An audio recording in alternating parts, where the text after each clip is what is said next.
What's good everyone, yadiiiigg, 4 eyes, 2 G's here, and on my recent video I did on Travis Scott, I got requested by you guys to do a video on the Smokepurpp, Travis Scott and Cactus Jack sign-in situation, so let's get into it. Now, let's begin at the very start and go through it all. I'ma pull up in the worry like you ain't got shit, you ain't got shit, you ain't got shit. I'ma pull up on your clip like you ain't about shit, you ain't about shit, you ain't about shit.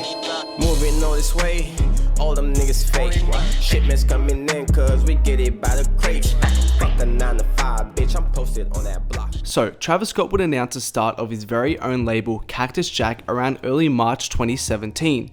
Then, later on in September of 2017, there would be an announcement of sorts that Smokepurpp would be the first artist to sign to this label. Far from an official press release, the two would link up for a FaceTime call, which was shortly followed by their first and only collaboration, Fingers Blue, being released. However, since that moment, the two's relationship has been distant to say the least, and fans have taken notice and have wondered what's been going on behind the scenes. Travis never really tweeted or showed any love to Purpp on his social medias. They would even unfollow each other on Instagram, and they would never collab again on music. So what happened? Now enter Don Toliver and Sheck Wes, two more artists who would sign with Cactus Jack, and instantly, it was very clear that for all intents and purposes, these were the more official signees, and Purpp, if he even was on the label at all, was now seen more so as an afterthought. For starters, Astroworld featured both Sheck and Don Toliver, plus they would even go on tour with Travis, and more so they were featured in the Astro Look Mum I Can Fly documentary, none of which Smokepurpp got to do. And finally, he didn't contribute to the just released Jack Boys collaboration album in any way, shape or form, whereas the others obviously were all over the project. Seeing all this play out since his sign-in has made it pretty obvious to fans like myself that something happened behind the scenes that we're not privy to as fans, so people begun to speculate that Purpp was dropped, or possibly that he was never even signed to begin with. And although we'll never really know ourselves, it seems like he isn't on the label right now, and possibly wasn't on the label ever.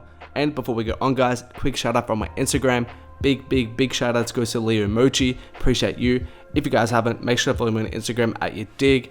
Also, a reminder about my merch, we have the Travis and Cardi merch tees on deck, link in the description to cop, they're fire. Also, all the YouTube stuff, make sure to like, subscribe, comment, turn on notifications, you guys know the go, but let's get back to it. So, let's revisit that final statement and idea that he had signed. And straight off the bat, the fact that it wasn't really ever officially announced or there was never a press release was always a bit confusing to me and made the situation seem a little odd. So, that was kind of like the first sign to me that perhaps something wasn't as it seemed and possibly it wasn't even an official sign-in. And the more I looked into it, I begun to question the whole idea of this sign-in. Let's take a look at every release of his music on Apple and Spotify. Notice underneath it how it says Alamo/Interscope. Before Purpp was said to be on Cactus Jack, it was announced in an official press release that he had signed to Alamo.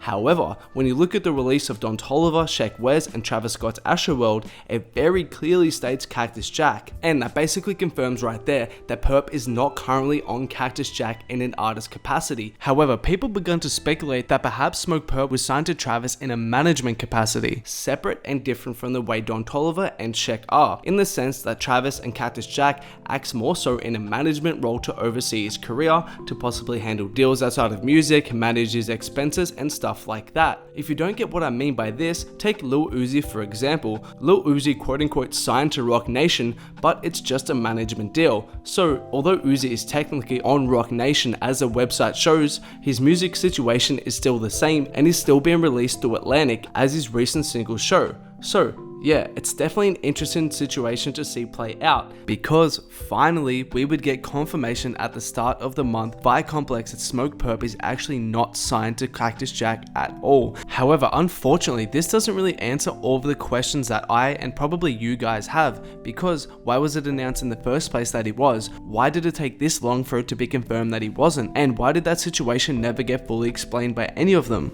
And now we're unsure of what exactly is the deal or relationship between him and Travis, if there even is one at all, because I think him not being featured on Astro or the Jack Boys album suggests more than anything else that there isn't really a relationship between the two at this point in time. And it's probably one of those cases where something happened behind the scenes and we'll just never really know as fans.